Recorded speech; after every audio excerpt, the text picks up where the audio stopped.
Welcome back to Talk Nerdy to Me, an entrepreneur's financial guide, or I should say, the podcast formerly known as Talk Nerdy to Me, where we dive deep into the financial issues that small to mid-sized and high-growth businesses face. And then we talk about how to solve those issues. I'm Michelle Delker, founder and CEO of the Stanley CFO Group. And today, this beautiful woman I have. Who is this beautiful woman that I have with me? Who are you? I'm Chelsea Drinkard. Oh my goodness, it's so good to see you. Of Office Space Brokers. Well, welcome to the podcast. Thank you so much for coming. You look really familiar. I feel like we bumped into each other before. Multiple times, I think. Yeah. So before we get started, breaking from tradition, I just have to share this quick story. Chelsea is amazing. We've known each other for a couple of years. It's a very small world. I would say, 6 degrees of Kevin Bacon? Yeah. 6 degrees of separation. And just a moment before the show started, Chelsea said, I'm a little nervous. I've got the little armpit sweat going. I was like, let me tell you about my Pitwicks. I would also get nervous, and I would put little tissues underneath in my armpits. And then I'd walk around the office like that. One day I was in a colleague's office, a gentleman, beautiful guy, Christopher Schaefer, and I'm very animated. So I'm hopping up and down, I'm telling a story. And then I get to the end of the story and I look down and there are tissues on the ground. Oh my gosh. And I am disgusted. I'm like, Christopher, what is that? What is on the ground? And he says, it fell out of your shirt. They're your wings. They're my Pitwicks. They're your Pitwicks. That should be his whole separate company right there, Pitwicks. So usually I normally have a emotional support tissue and then perhaps something under my arm. So welcome, you're in good company. And if you need any Pitwicks, please let me know. Please let me know. Right. I think it's one of those things, no matter how many times we do something, there's still the nervousness, whatever, it never goes away. It's always oh gosh, I'm about to meet with a client, yes. Deep breaths. I'm what am I doing? I've been doing this for a decade. Yes. And you grew up in this. Yes. And I think that's a perfect place to start. So tell us a little bit about you. You just said I grew up in it. How did you get into this business? I always ask that question. I was born into it, whether I knew it or not, right? So when I was little, my people always said, what does your dad do? I'm he helps people buy big buildings. And I guess I was actually really close to what I didn't know or knew. But it's really not until you get older, you look back and you're wow, literally my grandparents set me up for this. It's such a generational entrepreneurism in our family, and you don't always see it until you get older and start reflecting and looking back. So my first phase of my life post-college, I was in human resources for a year and a half with a phenomenal company, have great relationships with them still today, but I just found myself getting bored. And I'm I can't sit in a cubicle. This isn't going to work. I'm finishing my work in half the time. What am I going to do? And true to my family, I'm in 5,000 bajillion personal development conferences. And I was I could go and do something else. I'm all hopped up on encouragement and motivation. And I was Dad, I'm going to come work with you. And I had no idea what I was getting into. And then, but turned out to be one of the best decisions I ever made 11 years ago now. Dad is John Drinkard. Dad is John Drinkard. Okay. Yeah. People might know that name. In the industry, yes. Yeah. And it's a huge thinking I'm grateful for that in the commercial real estate world in Tampa Bay, oftentimes people have an experience with him, whether through the CEO Council of Tampa Bay or another organization he's on a board for or just another broker in the industry. So to be able to walk around in a community and someone says, oh, how's your dad? Oh, I haven't seen him, but oh, he's great, this and that, to have that badge of that's someone you want to be associated with, and you don't always have that with family, or there's a bad rep because of how someone treated someone. So it just goes back to part of our family values that have been instilled in us for a few generations of oh, that's how you treat people. So I'm so grateful for the example and the trailblazing that he led for me, not just in the industry, but in Tampa Bay in general. And those I meet that are also second generation in Tampa or third or fourth, or because there's other natives out there, although people don't always think that. Yes. So we're here. I know your dad. Yeah. I met him years after I met you. He's a wonderful human being, absolutely beautiful, raised by incredible people. And I've had an opportunity to hear about your trailblazing grandmother and your aunt and just some of the things that they did. Was it your grandmother that went to college in the 50s? So yes, my grandmother, Betty, she was working at a department store and going to college in the 50s. 50s, right? She was born in 1932, so I think I'm around there. Just a complete trailblazer. Like, it was unheard of back in the day. And the more I started pulling apart our family history, like my great-great aunt was like one of the first women in our family that was made through stocks. And then she also had a boutique that she was running. And again, this is in the 50s, the 40s, the 60s, when women couldn't even have a credit card yet. Yes. We can get a credit card until like 80 or 79. And then we couldn't even take a loan without a man signing off of it for a business until like 80-something. But she built, was it an incredible dance studio? I had an aunt that did 4 dance, one grandma did 4 dance studios, and then a great aunt who had a boutique, a clothing boutique. And then my grandmother, she's out here going to college and all this was unheard of while working, and then works full time, starts charities, fundraising, and you wouldn't leave without saying yes. Yes. That was her MO. She's like, I'll call you until you say yes. So she had that sparkle, right? Oh, yeah. And that for you was just inherent. That's what you grew up seeing. You didn't know that there was any different. So of course it was what you emulated and ultimately what you grew into. And here you are today with your own twinkle or your own sparkle. It's absolutely fantastic. My sparkle is beginning to dull a little bit because it's Friday, and I think that it's been passed around too much. Okay. Let me just pull out my wand. Flickers of glitter are everywhere. Glitter and pitwicks. No one is safe. No one is safe. Well, thank you so much for sharing that with me. I have to say, for me, what has stood out, right? Because I'm definitely quirky, left of center. And when people meet me, they'll say, you're not like other accountants I know. And I'm like, well, I'm sorry and you're welcome. Do you know, this is where I'm at, right? At this age, I've, gotten to a point where I'm like, okay, I am a little strange and I'm going to lean into that. I'm not saying that that's the case for you. What I'm saying is. No. What I'm saying is I needed an office space. It was, I want to say October of 23? October of 20? No, it was August of 23. Yes. And Dave Burton, who was my Vistage brother at the time, incredible guy. I said, hey, I'm looking for a place. He said, you have to meet Chelsea. And I think you could immediately tell that I was a little nuts from the emails and the floor plans and all the ideas that I had. But you jumped right in. I want to say brought me on an incredible tour in my targeted area. I think we saw 7 places the first day. And you just so leaned into it. It wasn't a unlock the door and let me walk around. Oh, yeah. It wasn't like that at all. It was you understood what it was that I wanted to do, the look that I was going for, how I needed to use the space. And you walked around with these incredible ideas. And then I think what knocked me down was when we were leaving. We were in a really tight parking spot. And to be clear, I am challenged when it comes to parking. South Tampa parking, though, is awful in general. I really appreciate that. It's very awful in general. But I'm challenged whether it's in my garage at home, a parking garage, street parking. I can't tell you how many tires Mike has had to come change because I've blown it out, taking over a curb. I'm like, it's fine, I'll make it. And then I don't. But we're having trouble getting out of this little parking spot. And it's probably at this point, a 27-point turn. Do you know? And I look up and there is Chelsea in her beautiful, I don't know if it was a hot pink suit, but there she is directing traffic.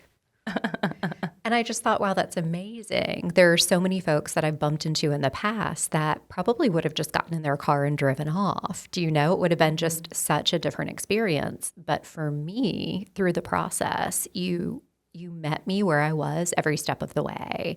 From executing the lease, reviewing it, and always reviewing it with the caveat, I'm not an attorney, but— My Girl Scout fingers were up. Yes, but if I was, here are the things that I would call out, right?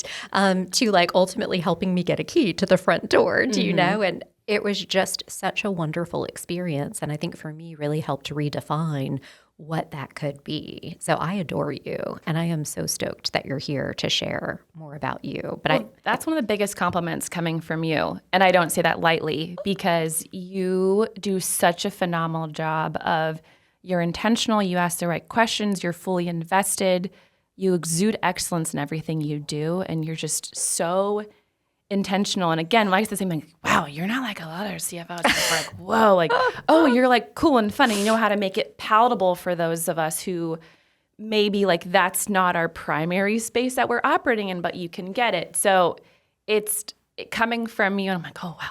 Thank you so much, Michelle. But it goes back to like your first question you talked about of part of a generational thing in my family. Like, you know, I was in Girl Scouts, right? And I would get so mad at my dad because most people were like, oh, they're all taking the Girl Scout things back then. We had like the actual papers, right? And he would take it to their office and everyone just sell it. My dad's like, oh, no.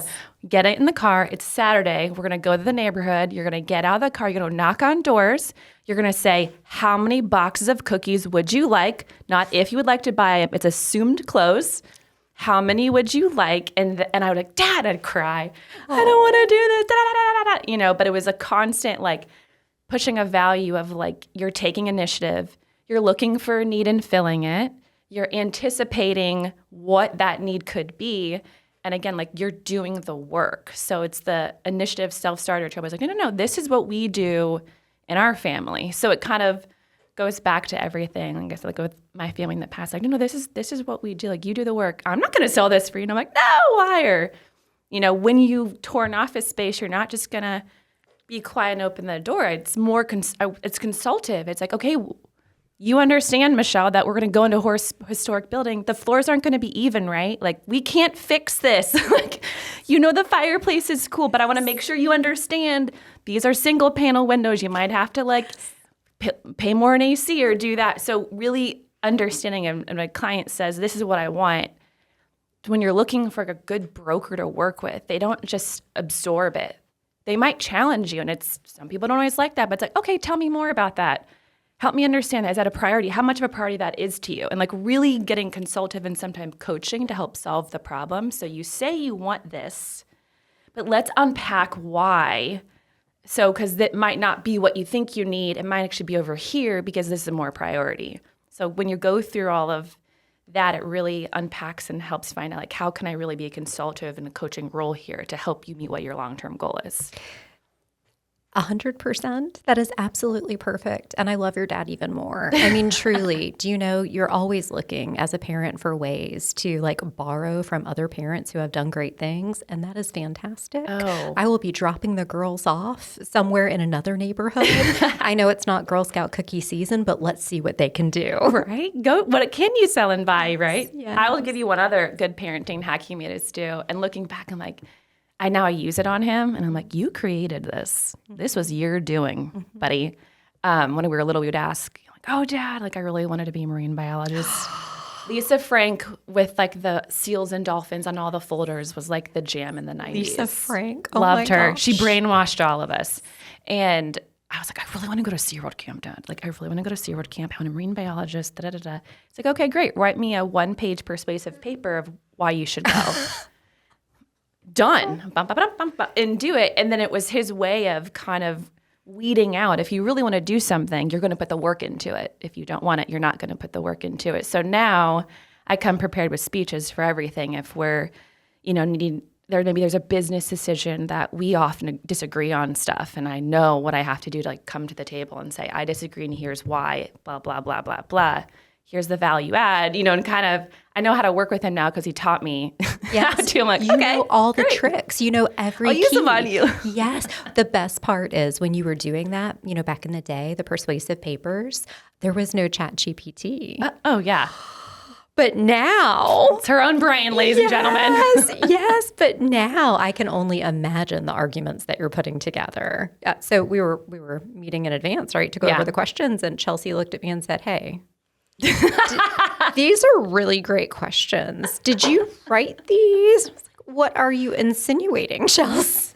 Like, well, I know you leverage AI, Michelle. I mean it like that. I was like, she flipped this out really fast, but some of these are really good. I'm like, ooh, like good self-reflection for myself. I had time on a Saturday evening after a glass of wine. Yes. It's giving creative energy. Yes, thank you so much. Now, you said 11 years, right? Mm-hmm. It's 2025. So public math, you came into this space about 2014. Yes. Ish. And when I met you in 2023, there were people in my life that thought I was nuts. They were like, why are you going to pay for a space? This is crazy. You can meet people at Starbucks. You can meet them at their location. Why are you going to do this? And I said to you, I almost felt like I had to get it out of the way when we first met. I was like, listen, my people, my clients, a lot of times when they're in their office, they are distracted. They're distracted by other people that are walking in. They want to know what's going on. They're distracted because they're sitting behind their desk looking at their technology. They're distracted. I'm not taking them to a Starbucks. We're talking about highly confidential financial information, right? I need a place where I can bring them and they're not distracted. Right. They're not behind the technology. Team members aren't, coming in when we're in the middle of a very confidential discussion, and I can have their complete focus and we can talk about the strategy. And also I needed a place where my team member and I could collaborate, because truly that's the magic, right? Like being able to feel the things in the air and be on the same wavelength and come up with solutions. That's where it's at. And I can subscribe to a hybrid model, but I can't be fully remote. I need a home base. I need a place. And it used to be, that was never a question, right? When you came out in 2014, that was never a question. Of course we have an office. Of course we do things this way, right? There wasn't denim in the office. We were much more formal. Even here, maybe it was an open-toed shoe, right? But it wasn't a flip-flop and a pair of, like, they call them joggers, but let's be real, we're rocking a sweatpant, right? Okay. So you've lived through this, and I imagine there were moments of, being very hungry. There were moments of deep reflection. How did COVID impact the commercial real estate industry? How did it change the way that you serve clients and your overall perspective? Initially, we all got really scared. I mean, I hired a business coach that time. I was like, what else am I good at? What are my skills? If this goes kaput, I need to have a plan B. And that was a great exercise in itself. But when COVID initially happened, kind of everyone freaked out collectively, right? And I think it was that second quarter, first and second quarter, I'm like doing in my head. She just counted on her fingers. I did. First and second it. quarter of that year in 2020, it was really slow. Companies that ones I had to move was a lot of, like, the biggest activity was really like warehouse or medical. That was where things were going. In office, if your lease was coming up, people are getting really hesitant. Again, depending on the industry. So when people say, oh, isn't everyone working remote now? I'm like, whoa. First off, number one, most people listen to CNN or somewhere else like that. That's a national conversation. So we know real estate is very, very, like, subjective, regional, where you're focusing on, but also so is culture of people. So Tampa Bay is not New York City. It's not San Fran, right? We're our own niche. And also companies that are based here, we're operating out of Tampa Bay culture. So you might have a company that's New York based, they have an office here, so their decisions are going to reflect what's probably going on in New York. But usually that's what they do, unless they're smart and they leverage, they understand that each location's different. But I shunned to be going there. Okay. No, but if we're here, I shunned to be going there. Gosh. But if we're here in the, like, for a Tampa Bay based company, for example, you look around culturally, like, oh, okay, so here people actually kind of want to come to the office. It's not a downtown. Like, it's different when you're looking at the stats and what's going on. So we're actually one of, like, the busiest leasing markets in the country and have been since COVID. Yeah, we'd experienced a slump, but our back to work was a lot quicker than other people. We're just operating a lot differently. And we actually had a lot of relocations here. So if you look at majority of the leases that happened in 2020, you had a lot of companies that were like, crap, if I have to be inside, like, I'm moving my office to Florida. At least I can go to the beach. Yes.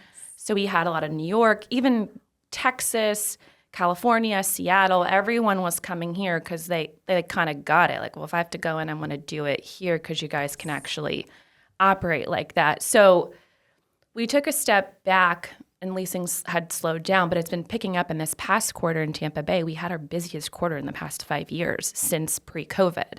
So we're all keep coming back and going back into the workplace, but also understanding in Tampa Bay, our vacancy rate for our Class A, which is like our nicest buildings, which would be like downtown Tampa and West Shore, that Class A, that smaller sector, it's like 12% for the Class A space. So people are understanding if I can use office space as a tool, and disruption's good, right? We can get scared of disruption, like a fear of loss or fear of control, but everything needs to be disruptive for newness to come in. If you're not, you're prideful if you're scared of disruption. Like now we have a pride issue, go to counseling, that's another issue. Yes, we know someone. Yeah, we know someone.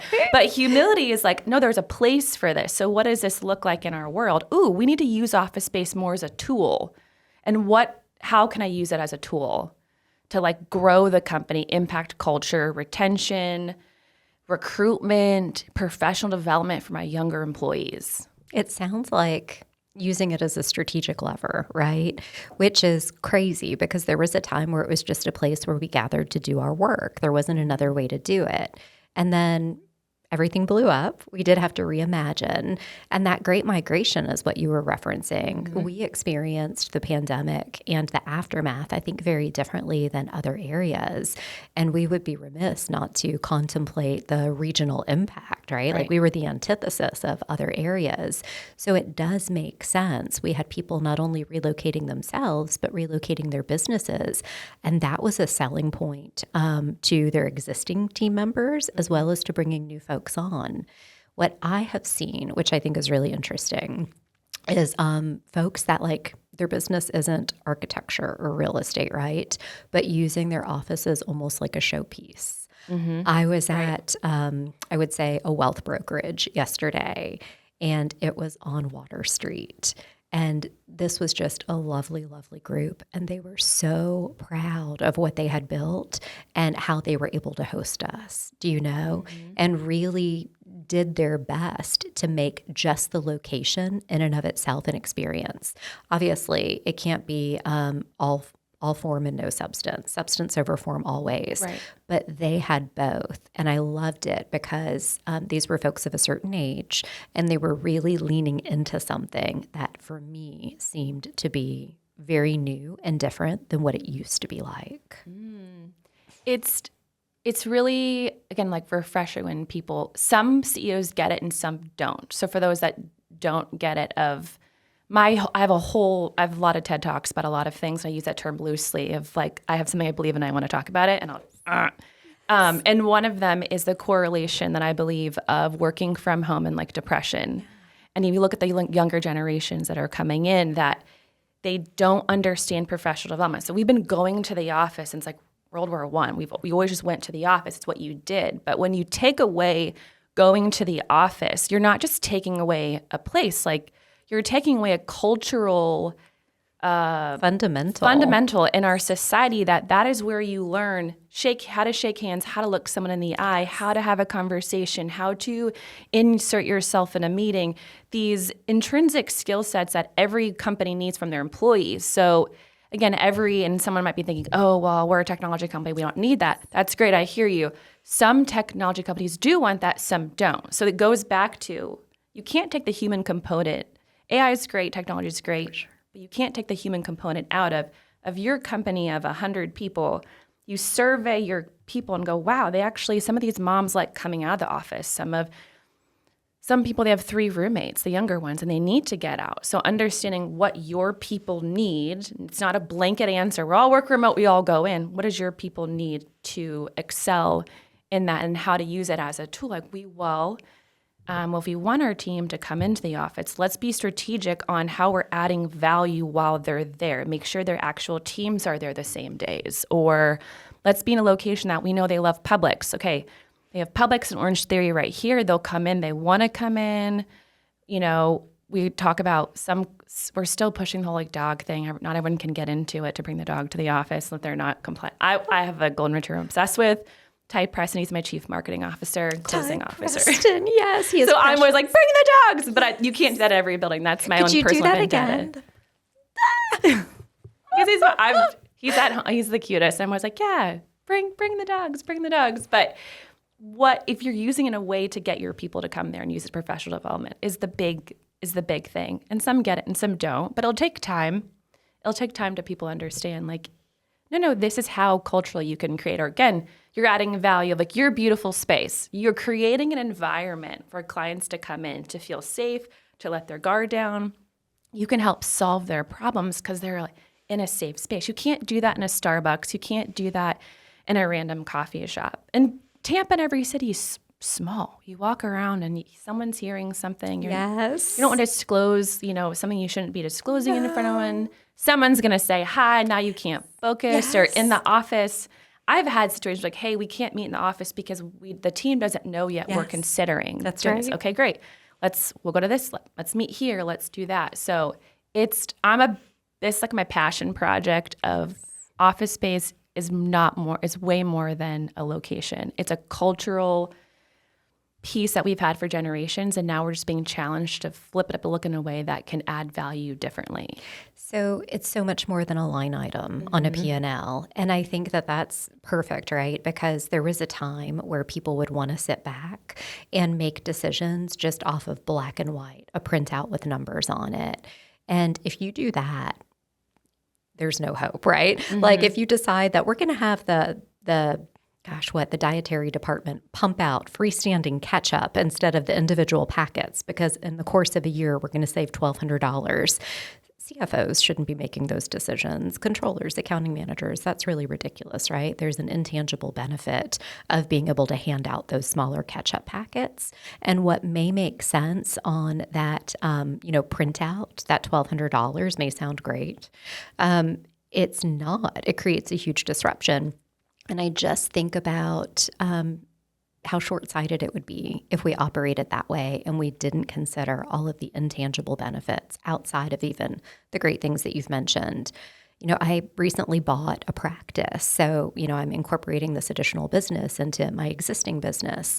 And the office space is very different. I didn't choose it, right? It came with the transaction. It makes sense to leave it where it is. A lot of people understand the location and the familiarity, but I didn't realize how badly I was missing the ability to fellow with people until we finished the transition. So, we finished the seller transition piece of it. Wonderful, beautiful human being, built an incredible practice. He moved out, and I had this big empty office in the back. And so I decorated it. I furnished it. Of course. And it's almost like a second of my original office. Right.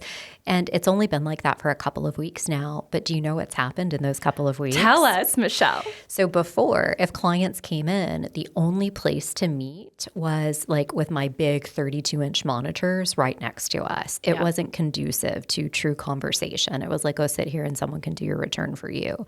But what we have now been able to do is really spur of the moment, meet with the team. So, hey, we're talking about an international regulation that's changed. I'm standing at Jacqueline's desk. I'm like, hey, let's go back to the Pink Palace. And we'll all grab our things. Of course, it's called that. I love that and so much. run to the Pink Palace and sit down, have a Diet Canada Dry, very crispy, 0 calories, the 7.5 ounce, so not bad with tequila and lime juice either. Okay. If you wanted to know, if you need a break from the espresso martinis. And periodically throughout the day, we'll take it back to the Pink Palace and we'll talk through different things where previously I might be standing like next to someone's desk. They might be standing next to mine. Neither of us is fully focused. We're distracted with what we're doing. And it's just, for me, it's what I need. And I'm seeing my team members blossom in that, right? I'm seeing them begin to provoke additional conversations. They're taking me down to the Pink Palace. Right. So there's so many good things that are coming from that you might not be able to easily quantify on your P&L, additional revenue that you're getting, right, to defray that expense. But I'm so grateful. I'm so grateful to have those tools and to be able to leverage them in that capacity. But do you often find that that's a big part of the conversation when you're out looking, is the concern about, well, maybe we don't have to spend this money, right? We could purpose it differently. It all goes back depending on the company, right? So a lot of people, because of the nature of what our market's doing right now with with rents have been increasing substantially since Are you COVID. serious? Oh, yeah. Stop it. We have new highs of rents that we've never seen before for office space in Tampa. And in warehouse, we were seeing that when COVID was going, and now we're still there. It's evened out a little bit.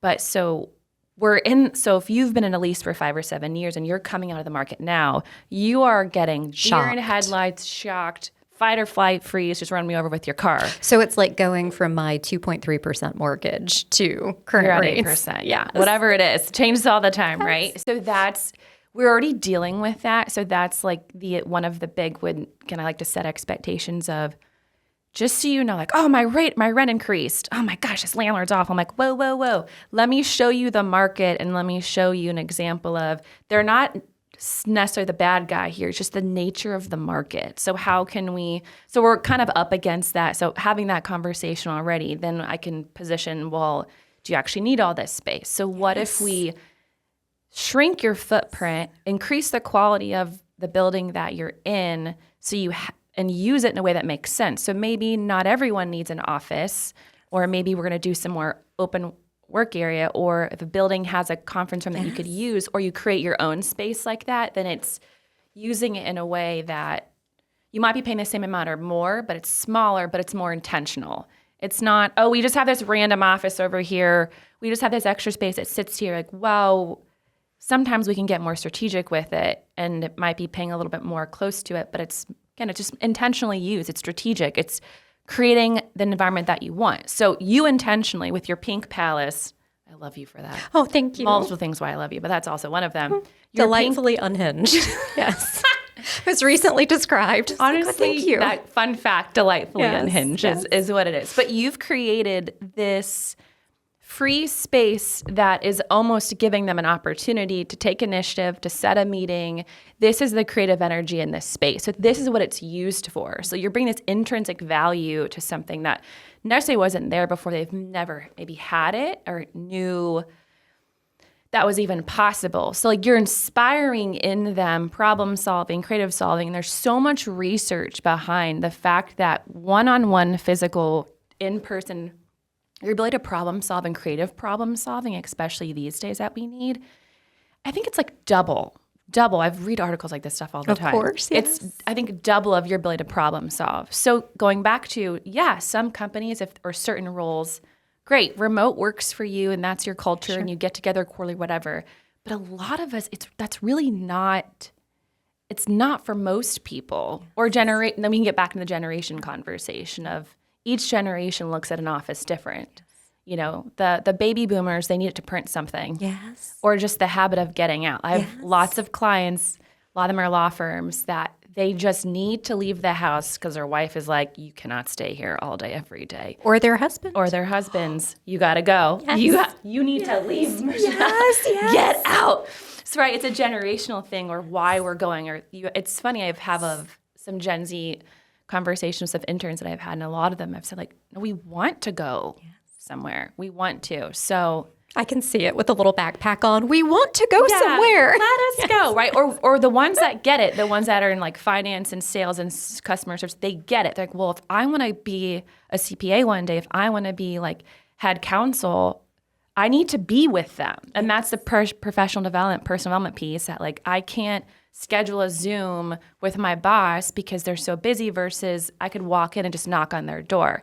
Hey, do you have a second? Or they're going to a lunch meeting. So when we can get over the hurdle of the market shift with rent that often we have to get through, then we can present other solutions to help make the math.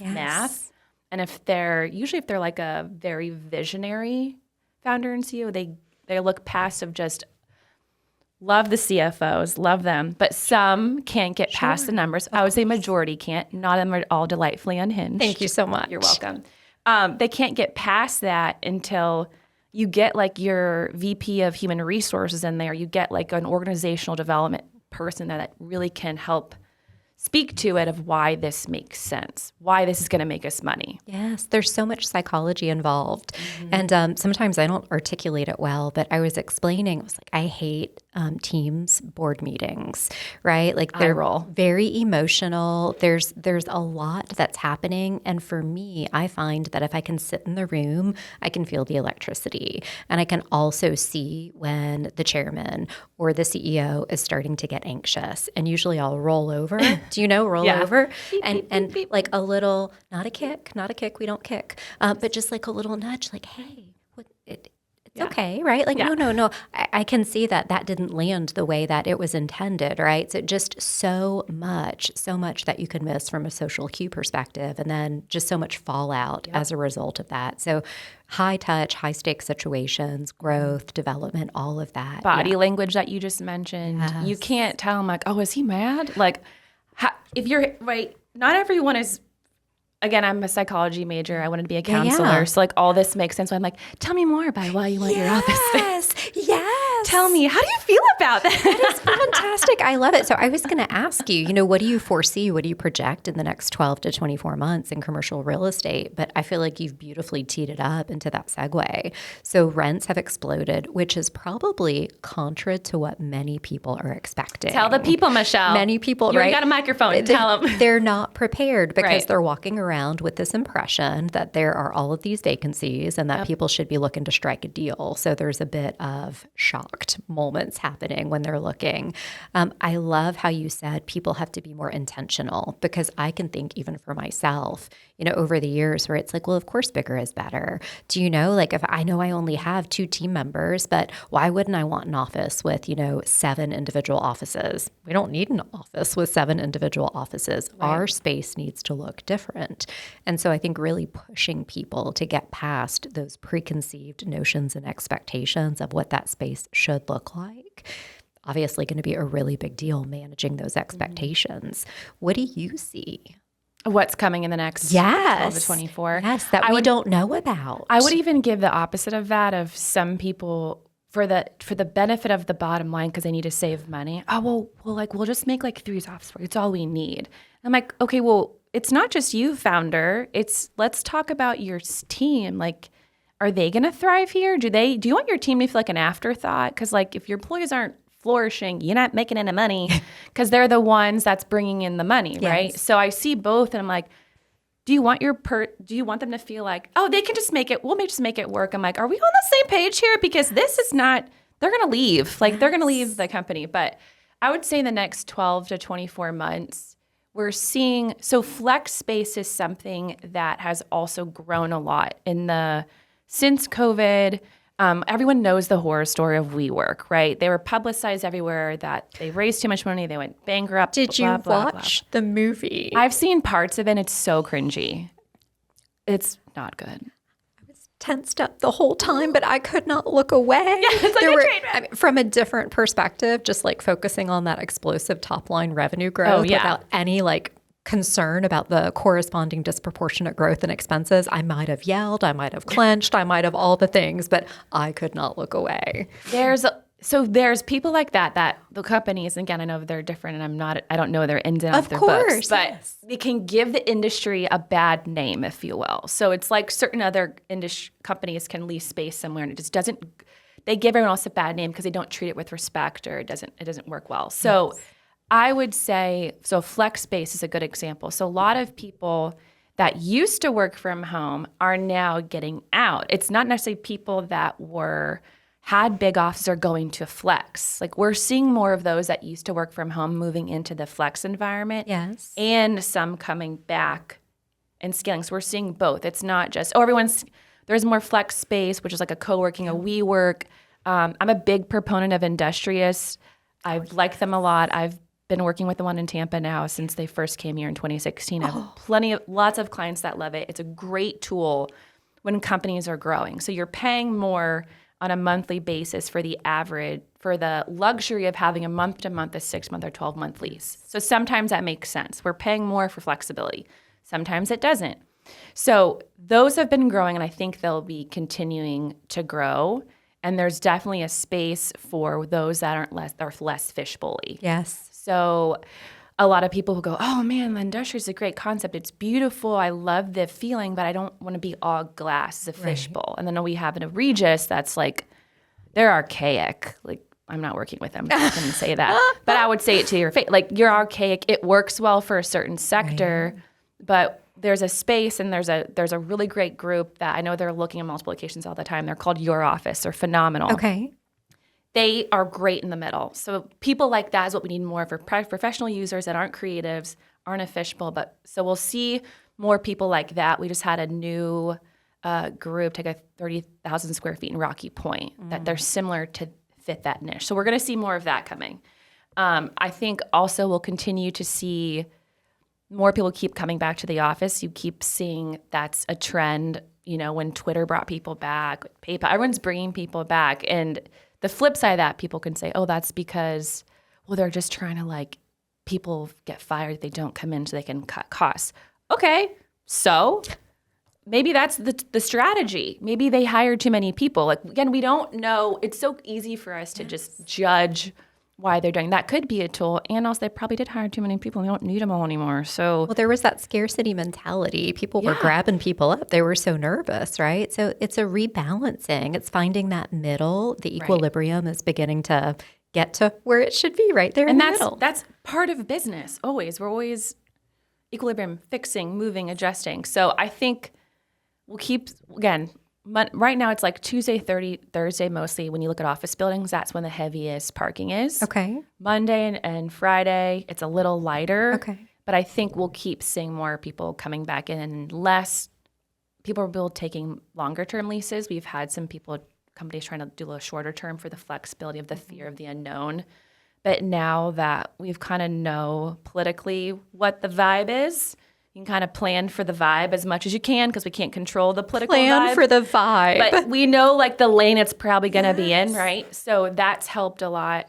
And I think like from a rate perspective, I still think it's probably going to seem and keep increasing a little bit, because construction costs since COVID have been insane. Yes. So landlords are absorbing that, and then the rates have to go up. Right. And then I think a vacancy, based on the second quarter we just had, with the amount of new leases we had a lot of large companies like Foot Locker come move their corporate headquarters here in Pinellas County. Gosh. We had a lot going on, and HSM, like they just closed their office. But there's so much new coming here. I think it's going to keep happening because of our business-friendly state and then our region. It's so exciting because I feel like we're getting our due. Do you know? Yeah. Go Tampa. Go Tampa. Go. No, okay, all right. So age definitely. I don't drop it like it's hot. I drop it like it's warm. That's where I'm at in my life. Do you know? had a pop lock and drop it when you were in college. So that's another conversation. Our hype up music was legitimately Salt and Peppa Push It before we started today. Yes. So I love it. I'm super excited because I do think we have such an incredible city. Truly, Tampa, St. Pete, surrounding areas. It's amazing, and it's like other people are finding out. It's a privilege to be here. Yeah. And here are some of the adjustments that go along with that. Right. My takeaway from some of what you said is that flex space is the gateway drug. It's the marijuana. So it's a great way to start. You don't want to get too crazy. Just test it out and see how it's going to go. So thank you so much for that. But we don't endorse, right? None of those things. We briefly mentioned ChatGPT. And for me, a lot of people are like, oh, are you going to have a job? Is it going to replace you? Yeah. Girl, please, right? Like there's a way to embrace the technology and leverage it to the most of its ability, but there is still a human component that's critical to a lot of the things that we do on a day-to-day basis. But there's just so much buzz around automation, particularly in brokerage. How is technology changing your space? It makes me more efficient in the areas that used to be a time suck. So we'd have problems before of, oh, wait, there's no floor plan for this space. And I'm like, ugh.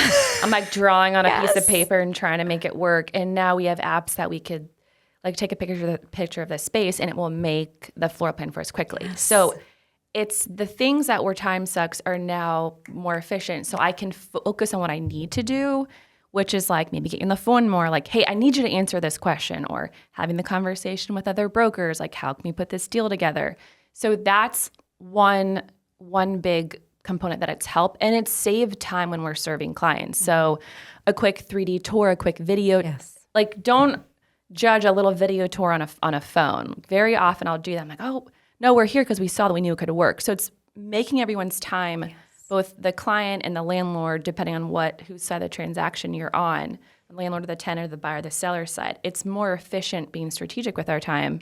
So we're not wasting it doing things of like, oh, I got to print this and sign it and scan it. Then like, no, we DocuSign leases now. Yes. And before we could do that before COVID, we were like, we got to print this stuff, drive it. And now, but that's like, you're the good broker. And you're like, I'm driving it to your office. And they're like, I'm in a meeting. Like, too bad. But it was celebrated. Right. That was celebrated. Right. That was the mark of a good broker. You done like, printed it out. I'll drive it to you. Like now I'm like, hey, I will still offer to age range, right? Hey, I'll come to your house. This is the client. Like, I'll come to your house and do it. Or, hey, do you have the DocuSign? We're on the phone. Great. Okay. So click on that button, scroll down, Service. Sign that. Okay, cool. Do you see this button? Okay. So we still can do that. It just looks different, right? It's just always anticipating the need and how to fill it. And then again, that's the human component that AI can't do. AI can, and the internet can find you offices online. And then people are like, oh, I already found an office. I'm like, you did a LoopNet search? Right, yes. A LoopNet search. That is like, or maybe a Crexy. Yeah, that's like a baby step one of my job. Like that's the first step. What you don't know is what's that landlord like? Yes.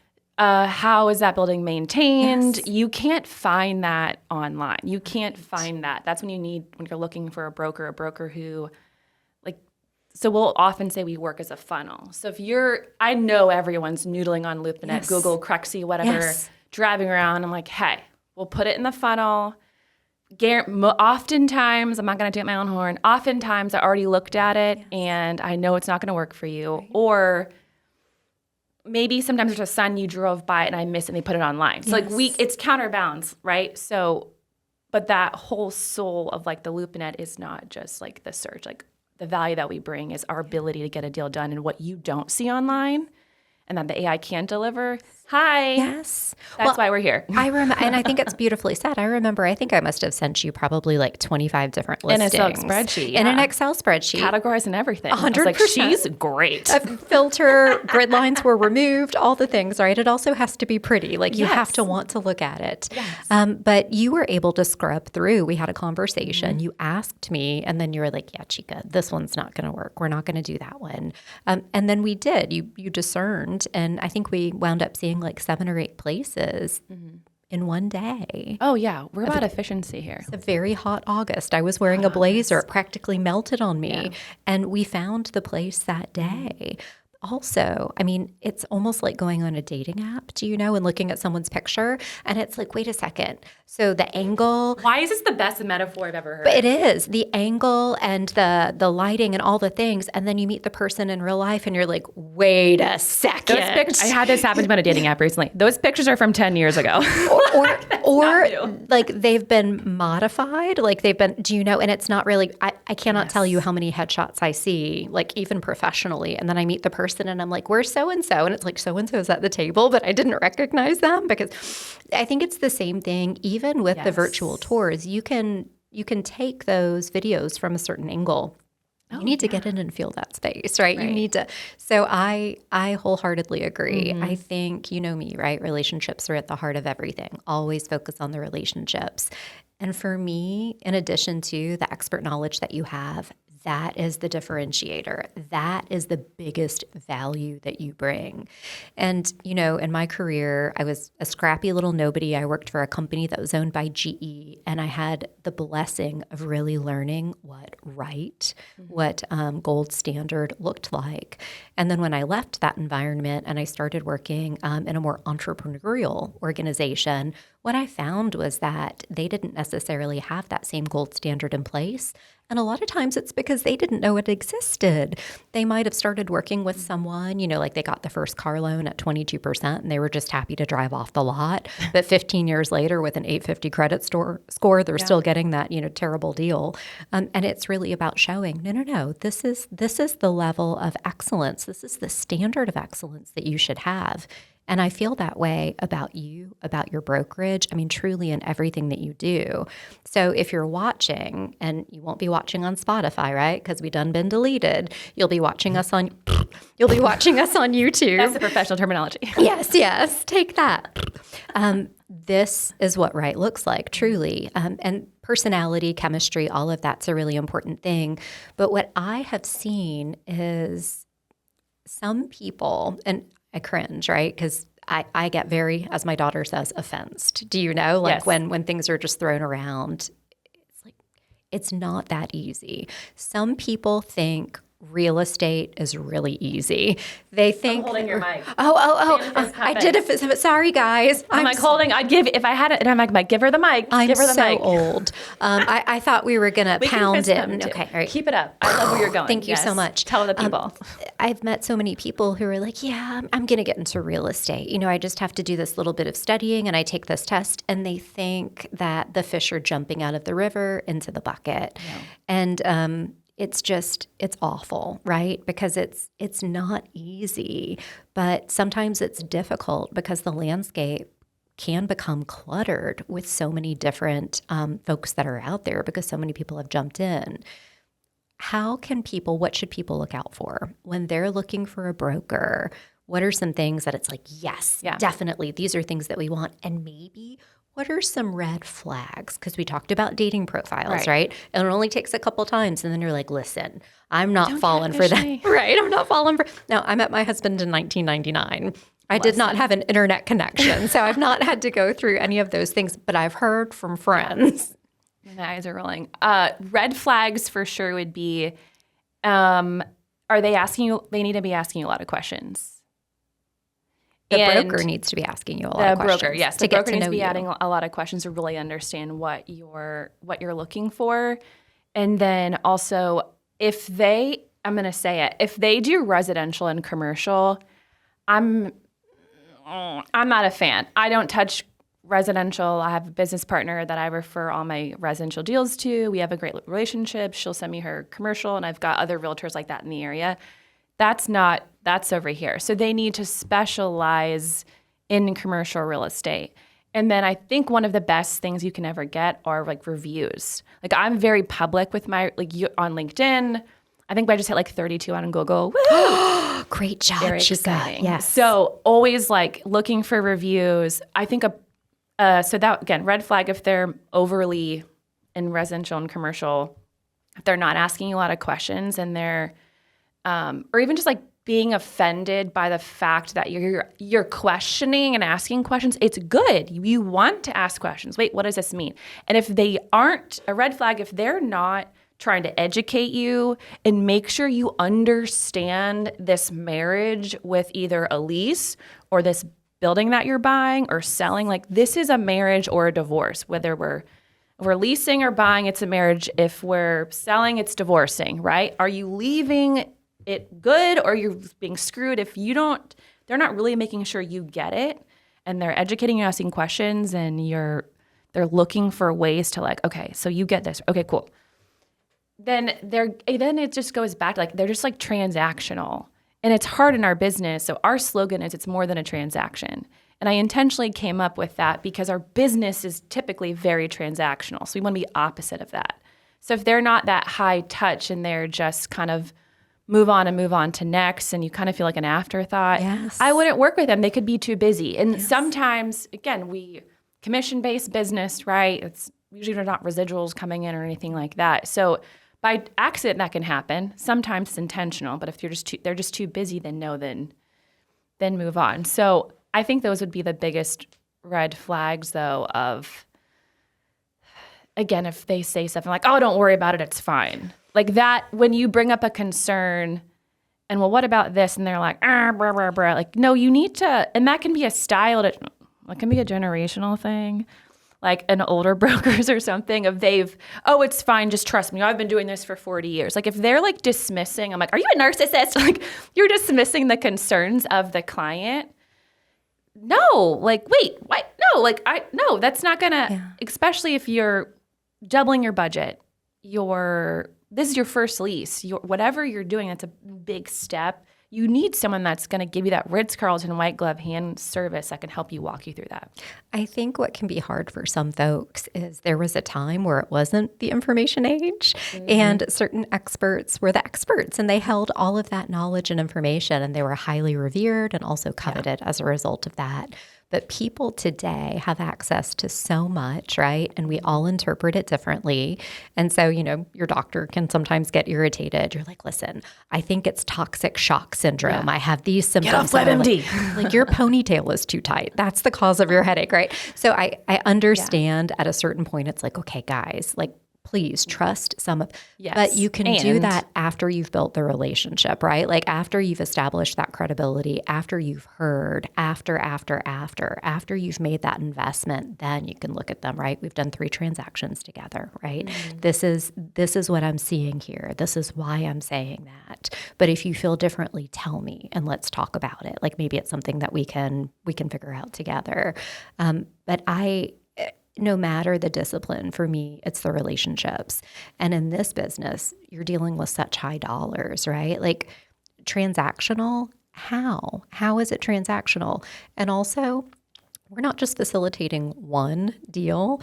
Usually, if we do a good job, that person is coming back over and over every time they need X, Y, or Z. Right. So it's hard because I think people are scared of being rejected. I think they're scared to try sometimes to make that investment.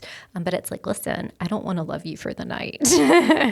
I want to love you long-term monogamous relationship. Yes, right. Like I'd like to see you again, right? Right. And I think it's just really, as you said, building that relationship. I love it. And I adore you. Like with the beautiful outfit, oopsie, look how excited I was. I knocked my water down. Or in the joggers, as the kids say. I love you all the time, however you show up.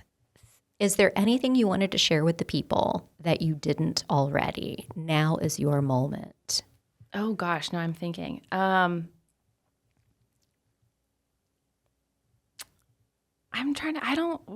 I feel like we did. I think we went through everything, just adding on to what you said of like the red flags and working with someone in the balance of ask the questions, but also know that if a broker is like getting offended by you asking questions or they're getting tense because you don't just trust me or whatever. I'm sorry, look at those muscles. Oh my biceps, goodness. Push-ups. Stop it. I think it's I don't know why, because I see this with some in our industry of like, just listen to me, just trust me. Like, yes, listen and you want to respect, like, let me do my job, right? There's a component with what you do. Like, I just ate the mic. That's okay. Let me do my job, but also we can be I want to be your partner in this. Yes. Don't just listen to what I do. Like, I want to be your partner in it. Yes. So a partnership, right, is like I've had a so, because again, like if you're a CEO, like you have negotiating skills, like you're a $50 million, $100 million company. If you have an idea I should present something, good strat, like that's a great strategy. Yes. Let me do that, go to him. I'll keep this in my back pocket to give this up here. Then we'll go here. And so I think when again, it goes back to like a red flag too, but if you're not wanting to be your partner in it, then I was like, I wouldn't do that. And that's, I think, part of our difference. Like, I can't work with everyone. I'm 90% referral based. Yeah. I'm very like long-term. We're going to work together forever, Michelle. Not every other person on the other side, the client sees that and they might go off and do whatever because they don't understand the value of the time that we bring and invest in it. And we're in it. I don't lose clients unless sometimes things do happen, but it's not a good fit. But I try to focus on that long-term, that sometimes, it does happen. So that's just how we work. Like we can't work with everyone, but we work through referrals most of the time. And if we can work with you, great. I'll never leave you empty-handed. If I can't help you, I will at least direct you to someone that can. And again, that goes back to one of my core values, like leaving people better than you found them. Yes. And that I would think kind of summarizes what we do and why we do it. Your perfection. I love your brokerage, your whole family. You're doing an amazing job. And I'm so grateful that you came and shared that with us. So partnership is key. And nobody puts baby in a corner. I mean, that's what I heard you say, right? Nobody puts exactly. Yes. So thank you so much for sharing your time and expertise with us. I so appreciate it. And that's it. We're wrapped. That's all that we have. Thank you so much for tuning in. Oh, Dance music. Yes. Thank you so much for tuning in, sharing your time with us. If you like this podcast, I would say like, subscribe, share with your friends, but not on Spotify, right? On the YouTube, perhaps. On the YouTube. Yes. And until next time, we'll keep nerding out. Thanks so much.